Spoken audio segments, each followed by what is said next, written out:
So this is a how-to for changing the oil on a Peugeot Satelis 125.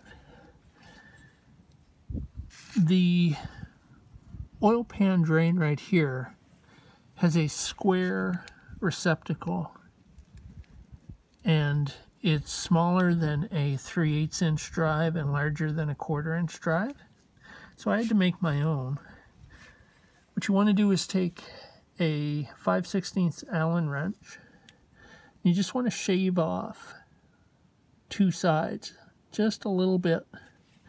That'll get up in there and give you a wrench.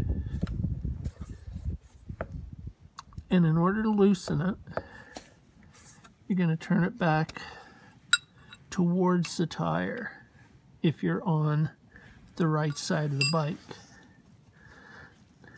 Then it's going to take a lot of unscrewing to get off. A lot. Should be about 1.25 liters of oil in there. So a 2-liter ice cream bucket should catch all of it.